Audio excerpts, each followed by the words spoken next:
The Niners have now had back-to-back wins in convincing fashion, incredibly stress-free. I think some of my gray hair is coming back to its natural color. I like it.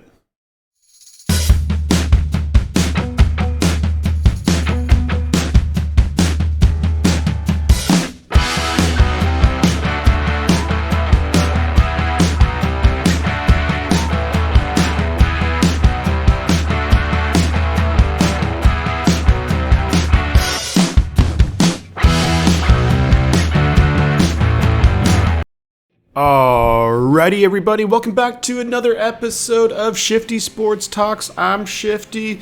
This one goes out to Niner fans, near, far NFL sports fans. You're all welcome here.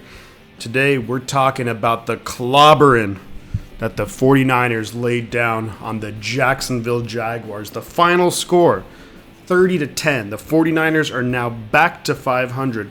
The first time since week 4. We're in the thick of the wild card race, super stoked. So let's get in. First off, we're going to start off with a very quick recap of the game. Very, very similar beginning to the Rams game on Monday Night Football. Niners go on a 20-play drive to kick off the game. It was over 11 minutes. It ends in a field goal, which on the stream you would have seen. I wasn't totally happy with the decision to go with the field goal. Luckily, it didn't come back to haunt us. But 11 minutes, that was the longest drive they said in the NFL, I think, in about 20 years. So, insane. We force a 3-and-out, then we get the ball back again. And it ends ultimately in Deebo Samuel running it in for a 25-yard touchdown. Deebo is just a monster. Right after that, first play, I think, of the Jaguars drive, Josh Norman forces a fumble, who's now forced, 5 or 6 fumbles on the year. Fred Warner recovers. We ultimately lead it down, bring it down, and Aiyuk scores a touchdown. A great pass from Jimmy G, hung in the pocket. Aiyuk found the soft spot in the zone, in the end zone. Great play. Eventually, the Jaguars get their offense going a little bit. They end up scoring a field goal. So then at this point, the score is 17-3. There's about a minute and change left in the first half. The Niners play the drive very interesting, but they actually end up hitting a big play to Trey Sermon. Jimmy just kind of lofted it over a couple of Jaguar defenders. Trey Sermon takes it down the field, gets out of bounds. We end up kicking a field goal. Then it's 20-3 at halftime. We are feeling pretty good.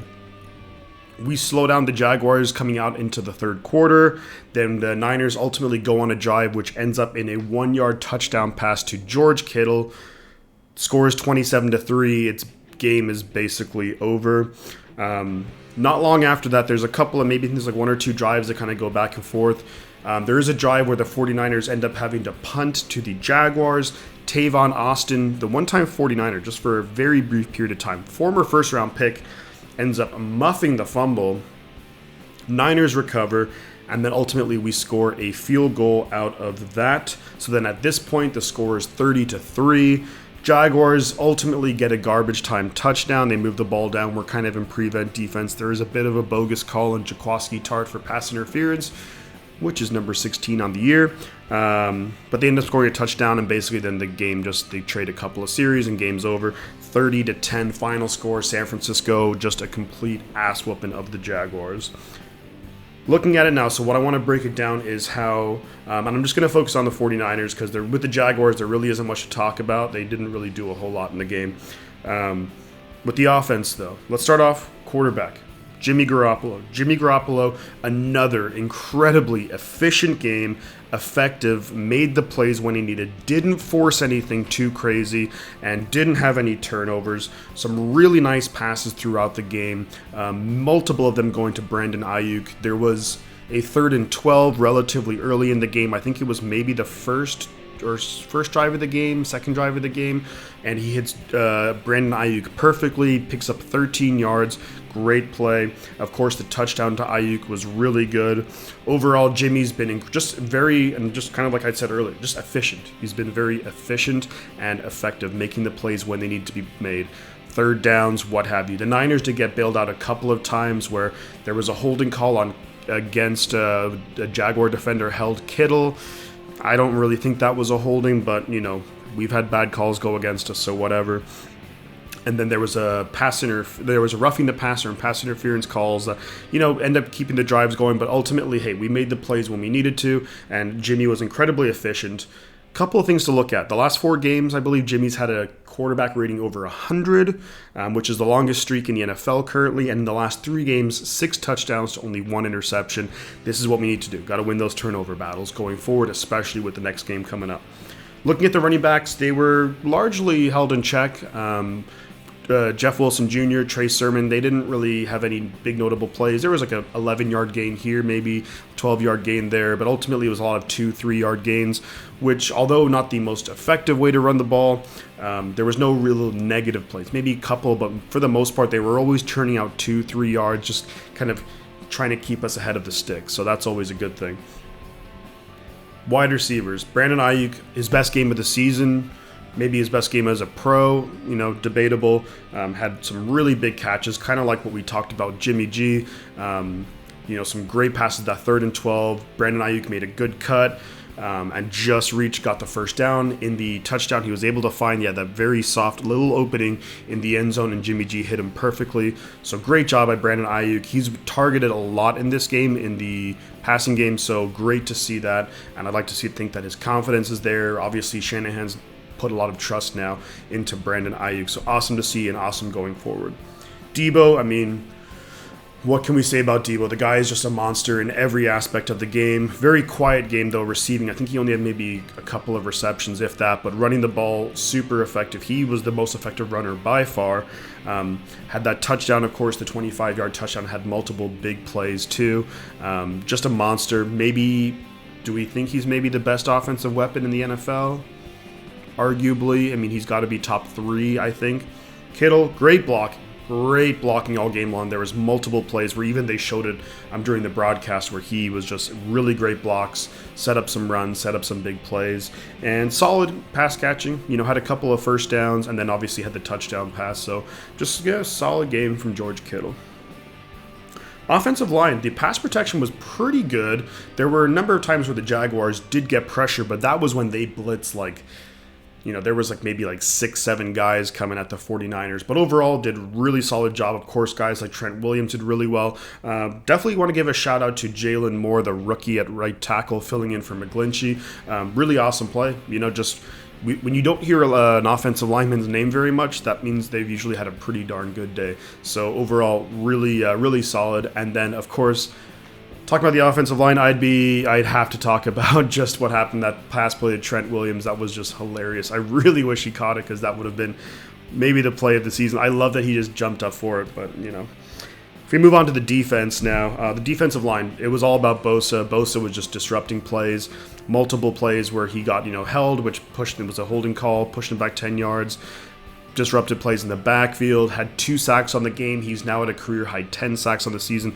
Great play. And then another shout out, Arden Key. He has a sack in 3 straight games now, so he's really maybe moving into that number 2 role. Him and Ebukam are now fighting it out for that number 2 spot on the D end, opposite Bosa.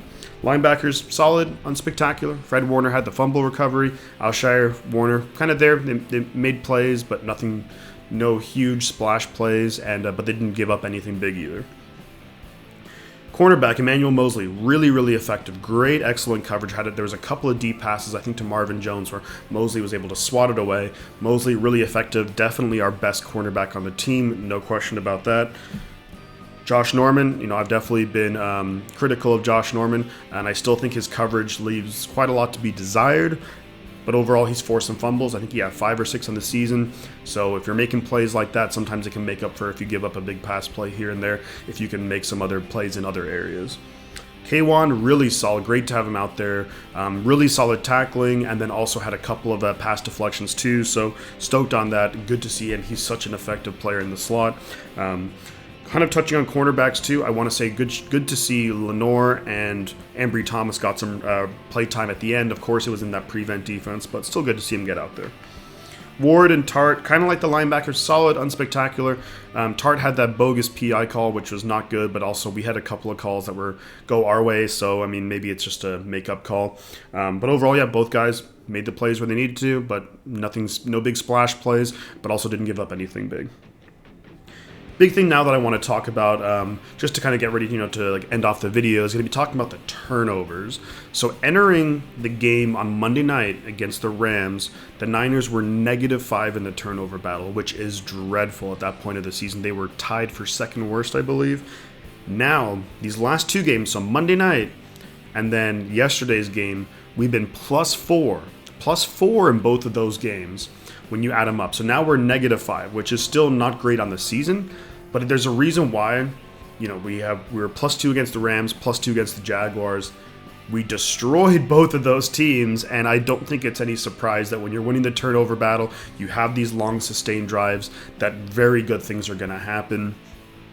So really excited to see the turnaround. I'd like to think that these guys are building a whole bunch of confidence now, being able to maybe some of the players were like, oh, we don't know if we trust D'Amico. It's his first time calling plays. But, with how the defense has played the last couple of games, only giving up 20 points combined in the last two games, they have to be feeling really good about ourselves, especially with a pretty high-power offense in the Minnesota Vikings coming to town, which is going to be a massive game. It's a big-time game. Both teams at 5-5, I believe, and we're, in that race for the wild card spot, and this will be huge in terms of who might possibly get a tiebreaker. It's going to be a big challenge now for the secondary, because you got Justin Jefferson and you got Adam Thielen coming to town, and they've just come off a huge game against Green Bay. Granted, Green Bay were missing a lot of their starters on defense, so that's maybe one thing to consider. But overall, we have to be feeling really good about ourselves. The last two games combined, we won. It's a total of 61-20, +4 in turnovers, getting sacks, making plays. The offense has been dominating time of possession. Jimmy G's been really consistent, really efficient. The offense has been moving the ball. Debo's really stepped up, and so has Kittle, and Aiyuk has really grown into his role. Hopefully, we'll have Elijah Mitchell back for the game against Minnesota.